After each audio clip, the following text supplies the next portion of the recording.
तो राजस्थान जीके की सीरीज में आज के इस वीडियो में हम राजस्थान में ऊर्जा विकास, ऊर्जा के स्रोत, विद्युत परियोजनाएं और ऊर्जा संसाधन, इन टॉपिक्स को जो है कवर करने वाले हैं। इससे पहले की वीडियोस में हमने राजस्थान के संत और संप्रदाय के दोनों पार्ट्स क्लियर किए हैं साथियों। अगर आपने नहीं देखे हैं तो ज़रूर देखिएगा। चलिए शुरू करते हैं। तो कि देखिए, राजस्थान में विद्युत विकास हेतु 1 जुलाई सन 1957, डेट को याद रखना है आपको, 1 जुलाई सन 1957 को राजस्थान राज्य विद्युत मंडल की स्थापना की गई थी। राजस्थान राज्य विद्युत मंडल की स्थापना कब की गई थी? 1 जुलाई 1957 को। राजस्थान में 2 जनवरी, ठीक है, याद रखना है डेट्स को, राजस्थान में 2 जनवरी 2000 को राजस्थान विद्युत नियामक आयोग यानी राजस्थान इलेक्ट्रिसिटी रेगुलेटरी कमीशन का गठन किया गया था। इसके प्रथम अध्यक्ष श्री अरुण कुमार थे। 19 जुलाई 2000 को राजस्थान विद्युत मंडल को 5 कंपनियों में विभाजित कर दिया गया था, जिनके नाम कुछ इस प्रकार से हैं। राजस्थान राज्य विद्युत उत्पादन निगम लिमिटेड यानी RVUNL, ठीक है, जयपुर। राजस्थान राज्य विद्युत प्रसारण निगम लिमिटेड RVPNL, जयपुर। जयपुर विद्युत वितरण निगम लिमिटेड JVVNL, जयपुर। यह राजस्थान के 12 जिलों जयपुर, अलवर, भरतपुर, धौलपुर, करौली, सवाई माधोपुर, दौसा, टोंक, कोटा, बूंदी, बारा, झालावाड़ में विद्युत वितरण का कार्य करता है।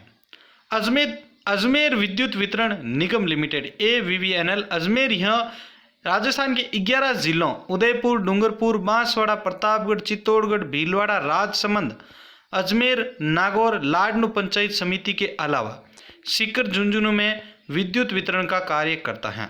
और फिर आता आपके जोधपुर विद्युत वितरण निगम लिमिटेड JVVNL। जोधपुर जो है राजस्थान के 10 जिलों गंगानगर, बीकानेर, जैसलमेर, बाड़मेर, जालोर, सिरोही, पाली, जोधपुर, लाडनू, नागौर, चूरू, हनुमानगढ़ में विद्युत वितरण का कार्य करता है। तो इस प्रकार से ये 5 कंपनियां जो हैं काम करती हैं। राजस्थान में ऊर्जा विकास के तथ्य देखिए। राजस्थान देश का पहला ऐसा राज्य है जिसने एक ही चरण में विद्युत के क्षेत्र में सुधार को अपनाया है। सुपर क्रिटिकल पावर स्टेशन वे बिजली घर जिनमें एक इकाई में 500 मेगावाट से अधिक विद्युत का उत्पादन होता है, उन्हें सुपर क्रिटिकल बिजली घर कहते हैं। इसके अंतर्गत छबड़ा यानी जो कि 12 के अंदर आया हुआ है, सूरतगढ़, गंगानगर, बांसवाड़ा, काली सिंध, झालावाड़ प्रस्तावित आदि सुपर क्रिटिकल ताप विद्युत गृह के अंतर्गत आते हैं।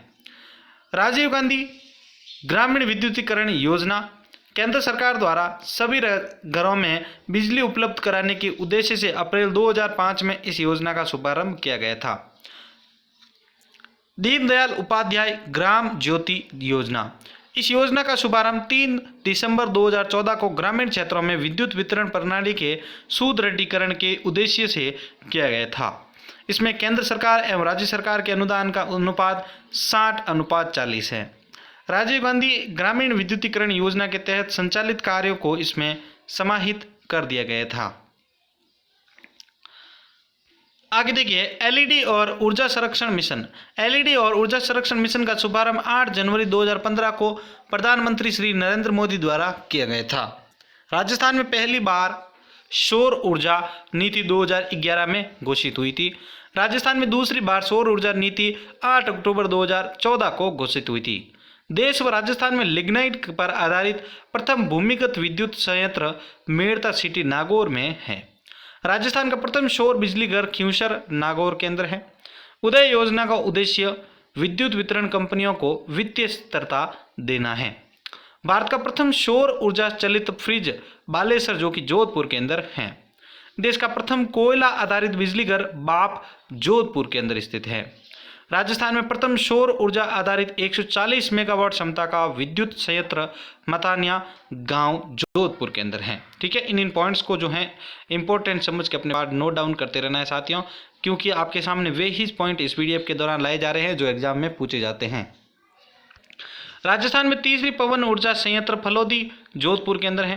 राजस्थान का प्रथम सरसों की खाल पर आधारित बिजली घर खेड़ली गांव अलवर के अंदर है। देश एवं राजस्थान में लिग्नाइट पर आधारित प्रथम भूमिगत विद्युत संयंत्र मेड़ता सिटी नागौर के अंदर है। ठीक है, राजस्थान का प्रथम सौर ऊर्जा बिजली घर खिंवसर नागौर के अंदर है। राजस्थान में सर्वाधिक बायोमास संयंत्र उदयपुर जिले में है। राजस्थान में सौर ऊर्जा चलित प्रथम नाव पिछोला झील में चलाई गई थी। राजस्थान में सर्वाधिक पवन ऊर्जा संयंत्र जैसलमेर जिले में स्थापित किए गए हैं। और राजस्थान में निजी क्षेत्र की प्रथम पवन ऊर्जा परियोजना बाड़ा गांव जैसलमेर में है। ग्रामीण क्षेत्रों में सर्वाधिक बायोगैस की संभावना है, क्योंकि बायोगैस का उत्तम स्रोत घरेलू मवेशी होते हैं। राजस्थान में निजी क्षेत्र की विद्युत परियोजनाएं, Banswara super critical thermal power परियोजना, इसमें जलापूर्ति माही बांध से होती है। इस परियोजना की अनुमानित लागत 3,920 करोड़ रुपए है। फिर आता है आपके गुड्डा पश्चिम थर्मल पावर प्रोजेक्ट बीकानेर। यह निजी क्षेत्र की लिग्नाइट आधारित प्रथम विद्युत परियोजना है। यह आंध्र प्रदेश की मरुदरा कंपनी द्वारा प्रोजेक्ट लगाया गया था। फिर आता है आपके गिरल ताप विद्युत परियोजना बाड़मेर। यह राजस्थान का पहला लिग्नाइट आधारित विद्युत गृह है, जिसकी स्थापना जर्मनी की KFL कंपनी के सहयोग से थूम्बली गांव शिव तहसील बाड़मेर में जनवरी 2007 में की गई थी। इस परियोजना का वसुंधरा राजे सिंधिया के द्वारा उद्घाटन किया गया था।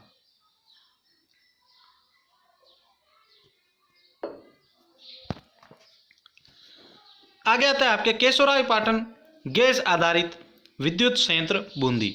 इसकी क्षमता 1000 मेगावाट होती है। कवई ऊर्जा परियोजना 12, इसकी क्षमता 1200 मेगावाट है। नई वैली लिग्नाइट कॉरपोरेशन ने पलाना हाडला एवं बीथनोग नामक 2 स्थानों पर बीकानेर में निजी क्षेत्र की विद्युत परियोजनाएं स्थापित की थी। राजस्थान में विभिन्न ऊर्जा नीतियां। राजस्थान सौर ऊर्जा नीति 2014 यह अक्टूबर 2014 को शुरू की गई थी। सौर ऊर्जा नीति 2011 यह सौर ऊर्जा के उत्पादन को बढ़ावा देने के उद्देश्य से 19 अप्रैल 2011 को लागू की गई थी। बायोमास पॉलिसी 2010 यह पॉलिसी 26 फरवरी 2010 को जारी की गई थी। नई पवन ऊर्जा नीति 2012 यह नीति 18 जुलाई 2012 को लागू की गई थी। 17 जून 2014 को इसमें संशोधन किया गया था। कैप्टिव पावर प्लांट नीति यह 15 जुलाई 1999 को जारी की गई थी। गैर परंपरागत ऊर्जा स्रोतों से ऊर्जा उत्पादन नीति 2004 यह नीति 25 अक्टूबर 2004 को जारी की गई थी। गैर परंपरागत ऊर्जा स्रोत से ऊर्जा उत्पादन की नीति को। उसके बाद आता है साथियों ऊर्जा के स्रोत। ऊर्जा के मुख्य रूप से 2 स्रोत हैं, परंपरागत ऊर्जा स्रोत और गैर परंपरागत ऊर्जा स्रोत। परंपरागत ऊर्जा स्रोत में इसके अंतर्गत जल विद्युत, तापीय विद्युत एवं आणविक विद्युत आते हैं। गैर परंपरागत ऊर्जा स्रोत में देखिए इसके अंतर्गत सौर ऊर्जा, पवन ऊर्जा, बायोगैस, बायोमास, ज्वारीय तरंग ऊर्जा तथा भूतापीय ऊर्जा आती हैं। अब देखिए राजस्थान में जल विद्युत परियोजना माही बजाज परियोजना को देखिए। इस परियोजना को वर्ष 1971 में स्वीकृति मिली तथा 1983 में इसका शुभारंभ इंदिरा गांधी द्वारा किया गया था। इस परियोजना को राजस्थान राज्य 75% जल तथा गुजरात राज्य 55% जल दोनों की संयुक्त परियोजनाएं हैं। इस परियोजना की कुल विद्युत उत्पादन क्षमता 140 मेगावाट है। इस परियोजना में बनने वाली संपूर्ण ऊर्जा 100% राजस्थान को मिलती है। यह परियोजना माही नदी पर संचालित है। इस परियोजना से राजस्थान के बांसवाड़ा जिले को सर्वाधिक लाभ मिलता है। चंबल नदी घाटी परियोजना यह परियोजना राजस्थान एवं मध्य प्रदेश की संयुक्त परियोजना है। इसकी कुल विद्युत उत्पादन क्षमता 386 मेगावाट है, जिसमें से 50% यानी कि 193 मेगावाट राजस्थान को एवं इतनी ही मध्य प्रदेश को विद्युत मिलती है। इस परियोजना के तहत माही नदी पर 3 बांध बनाकर ऊर्जा उत्पादन की जाती है, जो निम्न प्रकार है। गांधी सागर बांध मध्य प्रदेश के अंदर है, इसमें 115 मेगावाट विद्युत उत्पादन होता है। राणा प्रताप सागर बांध इसमें 172 मेगावाट का उत्पादन होता है, जो कि चित्तौड़गढ़ के अंदर है। जवाहर सागर बांध कोटा इसमें 99 मेगावाट ऊर्जा उत्पादन होता है।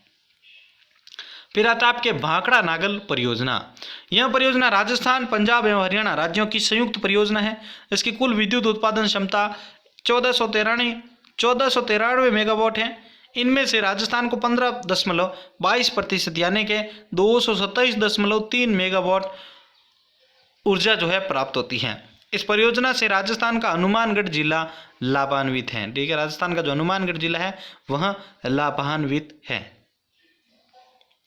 राजस्थान में ऊर्जा विकास केंद्र देखिए आगे, व्यास परियोजना। यह परियोजना राजस्थान, पंजाब एवं हरियाणा की संयुक्त परियोजना है। इसमें 2 विद्युत ग्रह देहर एवं पौंग स्थापित करके विद्युत उत्पादन किया जाता है। इस परियोजना से राजस्थान को कुल विद्युत 422.64 मेगावाट प्राप्त होती है, जिसमें देहर से उत्पादित कुल विद्युत 990 मेगावाट का 20% यानी कि 198 मेगावाट तथा पौंग से उत्पादित कुल विद्युत 384 मेगावाट का 58.5% यानी कि 224.64 मेगावाट विद्युत प्राप्त होती हैं। टिहरी परियोजना, यह राजस्थान, उत्तराखंड एवं उत्तर प्रदेश की संयुक्त परियोजना है। इस परियोजना से कुल 2400 मेगावाट ऊर्जा का उत्पादन होता है। कोल बांध जल विद्युत परियोजना, यह राजस्थान एवं हिमाचल प्रदेश की संयुक्त परियोजना है। इस परियोजना से कुल 800 मेगावाट विद्युत उत्पादित होती है। आगे देखिए, राजस्थान में गैस आधारित परियोजनाएं। रामगढ़ गैस परियोजना, रामगढ़ जैसलमेर। यह राजस्थान की प्राकृतिक गैस आधारित प्रथम परियोजना है। इस परियोजना की स्थापित विद्युत उत्पादन क्षमता 273.5 मेगावाट है। इसके 4 चरणों से कुल विद्युत 433.5 मेगावाट उत्पादित होती हैं। अंता गैस विद्युत परियोजना 12, इसकी कुल विद्युत उत्पादन क्षमता 419.33 मेगावाट है। यह राजस्थान की गैस आधारित पहली परियोजना है। कोटा गैस परियोजना, कोटा, इसकी विद्युत उत्पादन क्षमता 330 मेगावाट है। छाबड़ा गैस परियोजना की उत्पादन क्षमता 330 मेगावाट। धौलपुर गैस परियोजना, धौलपुर, इसकी विद्युत उत्पादन क्षमता आपके 330 मेगावाट है। धौलपुर गैस आधारित कंबाइंड साइकिल तापीय प्लांट, इसकी विद्युत उत्पादन क्षमता 330 मेगावाट है। ये राजस्थान की दूसरी गैस आधारित विद्युत परियोजना है। झामर कोटड़ा परियोजना, इसकी विद्युत उत्पादन क्षमता 4 मेगावाट है। फिर आता है राजस्थान में परमाणु परियोजनाओं को देखिए। राजस्थान परमाणु शक्ति संयंत्र, इसकी स्थापना 16 दिसंबर 1973 में रावतभाटा, चित्तौड़गढ़ में कनाडा के सहयोग से की गई थी। यह नाभिकीय ऊर्जा निगम द्वारा संचालित है। यह राजस्थान का प्रथम एवं देश का दूसरा परमाणु शक्ति संयंत्र। प्रथम कौन सा है? तारापुर, महाराष्ट्र के अंदर है। इसकी क्षमता 1180 मेगावाट की है। यह परियोजना यूरेनियम 235 व नाभिकीय ऊर्जा पर आधारित है।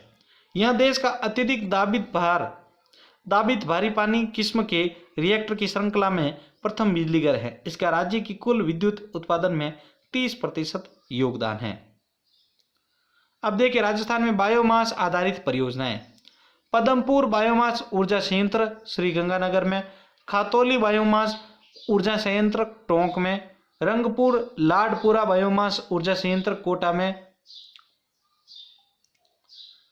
कोटपुतली बायोमास ऊर्जा संयंत्र जयपुर में, चंदेरिया बायोमास ऊर्जा संयंत्र चित्तौड़गढ़ में, पचार बायोमास ऊर्जा संयंत्र छिपा बड़ौद में, सांगरिया बायोमास ऊर्जा संयंत्र हनुमानगढ़ में, रामपुर बायोमास ऊर्जा संयंत्र छिरोही में, कुचेला बायोमास ऊर्जा संयंत्र बागसरी सांचौर जालोर में, पूंजियावास बायोमास ऊर्जा संयंत्र मेड़ता में, भंवरगढ़ बायोमास ऊर्जा संयंत्र किशनगढ़ 12 में। तो साथियों, ये हमारा आज का वीडियो था राजस्थान की विद्युत ऊर्जा और विकास के तथा परियोजनाओं से संबंधित। आपको ये आज का वीडियो कैसा लगा है? अगर अच्छा लगा है तो इस वीडियो को लाइक कर दीजिएगा और अपने दोस्तों के साथ इसको जरूर शेयर कीजिएगा। नेक्स्ट हमारा जो राजस्थान जीके का वीडियो आ रहा है वो है राजस्थान की प्राकृतिक वनस्पति तथा वनों का वर्गीकरण। वीडियो अच्छा लगे तो इसको अपने दोस्तों तक इसको जरूर शेयर कीजिएगा। तो मिलते हैं साथियों राजस्थान जीके की एक और नई क्लास के साथ। धन्यवाद।